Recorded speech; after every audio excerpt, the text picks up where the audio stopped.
வணக்கம் தோழர்களே, இந்த காணொலியில் நம்ம என்ன விஷயத்தை பற்றி பார்க்க போகிறோம்னா, எப்போ சீரியனை வேட்டைக்காரங்களா விட போகிறாங்களோ அப்போது புதிய workshop of brilliant light வரப்போகுது. அந்த ஒர்க் ஷாப் ஆஃப் பிரில்லியன்ட் லைட்டை பற்றி நம்மளுக்கு தெரிஞ்ச விஷயங்கள். சரி வாங்க இந்த காணொலிக்குள்ளே போகிறதுக்கு முன்னாடி இதை போய் பார்த்துட்டு வந்துடுங்க. டிவிகே கில்டுக்கு வந்து சேருங்கள்.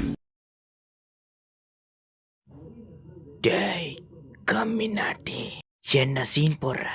உன்னை அடிக்கிறேன்டா வந்து. கில்டுக்கு வந்து சேருப்பா, நல்லா இருக்கும். சோலோ லெவலிங் ரேஸில் கில்டு வச்சு நிறைய பேர் டகால்ட்டி வேலை காட்டிகிட்டு இருக்கானுங்க. அந்த மாதிரி ஆளுங்கன்னு நினச்சிட்டியாப்பா தம்பி? நீ அப்படி நினச்சிருந்தா சாரி. நாங்கள் ரொம்ப ரொம்ப நேர்மையானவங்க. கில்டே இல்லாமல் இருக்கீங்களே ப்ரோ பிளேயர்ஸ். தூ, இந்த கொட்டாம்பூச்சி மேலே ஆணையாக சொல்கிறேன், உங்களை மாதிரி ஆட்கள் எங்களுக்கு கிடச்சாங்கன்னா அவ்வளோதான், நம்ம எப்போவோ மேலே போயிடலாம். வேலையை பாடுறா. நான்லாம் உங்களை சொந்தமாக தான் பார்க்குறேன், ஆனால் நீங்கள் என்னை சொந்தமாக பார்க்கறது இல்லைல்ல. அது சரி, நீங்கள் வரலன்னா உங்களை கூட்டிகிட்டு போயிட வேண்டியதான். உங்கள் கில்லில் வெப்பன்றா டிக்கெட் கிடைக்குமா? அப்போ நான் வரேன். கண்டிப்பாக கிடைக்கும் சார், வந்து பாருங்க. Deal okay. இந்த இளம் வாலிபரை போல புத்திசாலித்தனமாக யோசியுங்கள், அப்போதான் உங்களுக்கு நடக்கும் நல்ல விஷயங்கள். நம்ம கில்ல சேர விருப்பம் இருந்துச்சுன்னா மறக்காம டெலிகிராம் குரூப்பில் வந்து ஜாயின் பண்ணிக்கோங்க. உங்களுக்கு நல்லாவே தெரியும், இது வரைக்கும் நம்மளுக்கு மூணு workshop of brilliant light தான் வந்திருக்கு. அது மட்டும் இல்லாமல் ரீசெண்டாக விட்ட இந்த workshop of brilliant light கூட அந்த மானாக் ஆஃப் டிரான்ஸ்ஃபிகரேஷனோட கமாண்டர் தான்.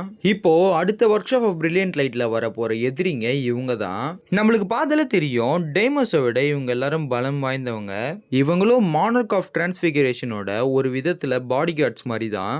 அது மட்டும் இல்லாம இவங்களை எதிர்க்கிறதுக்காக தான் சீரியனக்கா வேலையை விட்டுட்டு இந்த வேலை பார்க்க வந்திருக்காங்க. ஏன்னா கண்டிப்பா நம்மளுக்கு ஒரு வாட்டர் பிரேக்கர் தேவைப்படுவாங்க. ஏன்னா அந்த ஷீல்டு நம்ம இப்ப அடிக்கிற அளவுக்கு இருக்காது, இதை விட பல மடங்கு டஃபா இருக்கும். அது மட்டும் இல்லாம இவங்களெல்லாம் நம்ம வேட்டைக்காரங்களை வச்சு ஃபேஸ் ஆஃப் பண்ண வேண்டியது இருக்கும். உங்களுக்கு பார்த்தாலே தெரியும், அவங்க பக்கத்துல போனதுக்கே நம்மளுக்கு உயிர் புள்ளி அதிகமா குறைஞ்சிருச்சு. அப்போ முன்ன இருந்த ஒர்க் ஷாப் ஆஃப் பிரில்லியன்ட் லைட்டை விட இன்னும் டஃபா தான் வரப்போகுதுன்னு நான் நினைக்கிறேன். ஆனா ஒரு விஷயத்தை ஞாபகம் வச்சுக்கணும், இவங்களை ஈஸி மோட்ல முடிக்கிறதுக்கே நம்மளுக்கு கஷ்டமா தான் இருக்க போகுது. அப்புறம் இதுதான் மானார்க் ஆஃப் டிரான்ஸ்ஃபிகரேஷனோட ரெண்டாவது பாடி கார்டு. அதை கதை முறையில் முடிக்கும் போதே எனக்கு தெரிஞ்சு போச்சு, இவங்க அவங்கள விட ரொம்ப டஃபா இருக்க போறாங்கன்னு. ஏன்னா ஆரம்பத்திலேயே 6 மேஜர்ஸ் இருக்கானுங்க. நம்ம கதை முறையில மேட்ச் அடிக்கிறது சுலுவா இருக்கலாம், ஆனா ஒருவேளை அவங்களுக்கும் கவசம் இருந்து சியோரினாக்கானால மட்டும்தான் அடிக்க முடிஞ்சதுன்னா நம்ம அவ்வளோதான். நான் எதுக்கு டஃப்பாக இருக்கும்னு சொன்னேன்னா, ஏன்னா இவங்களோட மூஸை கணிக்கிறது ரொம்ப கஷ்டம்.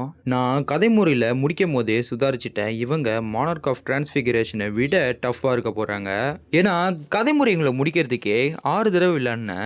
ஆனால் டேமோஸ் பாடி கார்ட்ஸில் வர ஆர்ச்சிலிச்ச அளவுக்கு இவங்களுக்கு டிஃபென்ஸ் அதிகமாக இருக்கும்னு எனக்கு தோணலை. ஏன்னா இவங்கெல்லாம் பார்க்க முருங்கா மாதிரி இருக்காங்க. அந்த ஆர்ச்சிலிச்சுக்கு ஏன் அவ்வளோ டிஃபென்ஸ் இருந்ததுன்னா, அவன் பாவடை போட்ட மலை.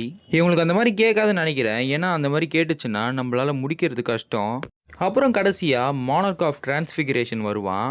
இவனை முடிக்கிறது ரொம்ப ரொம்ப ரொம்ப கஷ்டமாக இருக்கும் சொல்லப்போனால். ஏன்னா கதை முறையில் இவனோட மூவ்ஸ் எல்லாமே ப்ரிடிக்டபிளாக தான் இருந்தது. ஆனால் எப்படி தான் இருந்தாலும் ஒர்க் ஷாப் ஆஃப் பிரில்லியன்ட் லைட்டில் ஒரு ட்விஸ்ட் வைப்பானுங்க. இவன் அந்த அளவுக்கு வேகம் இல்லைன்னு நம்மளுக்கு தெரிஞ்ச விஷயம் தான். ஆனால் இவன் அடிக்கிற தாக்குதலோட பாதிப்பு ரொம்ப அதிகமாக இருக்குது. ஏன்னா அவங்களுக்கு கிடைச்சது எல்லாமே ஒரு 4-5 மூவ்ஸ் மட்டும் தான் இருக்கும். ஆனால் இவன் ஆர்சனலில் 10-15 மூவ்ஸ் ஆச்சு இவனுக்கு இருக்கும்.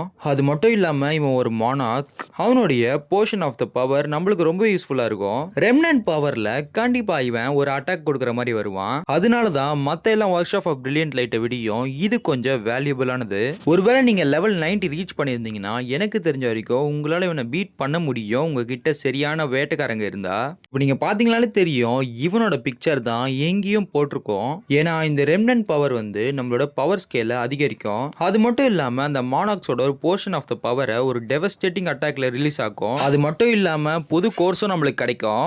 அந்த புது கோர்ஸில் என்ன ஆக்டிவ் ஸ்கில் இருக்குன்னு நான் பார்க்க ஆவலாக இருக்கேன். அந்த பரானுக்கு எடுக்கிற ஷாட்ஸ் மாதிரி தான் நம்ம யோகமெண்ட்டுக்கும் எடுக்கணும். அவங்க நம்மளுக்கு ரெம்னன்ட் பவரில் வரணும்னா அட்லீஸ்ட் நம்ம அவங்கள ஈஸியில் ஒரு தடவையாச்சும் முடிக்கணும். சரி தோழர்களே, எனக்கு தெரிஞ்ச வரைக்கும் எல்லா டீட்டெயில்ஸும் சொல்லிட்டேன்னு நினைக்கிறேன். இதோட நம்ம இந்த காணொலியை முடிச்சுக்கலாம். மீண்டும் உங்களை நாளைக்கு ஒரு நல்ல காணொலியில் வந்து சந்திக்கிறேன். போயிட்டு வரேன்.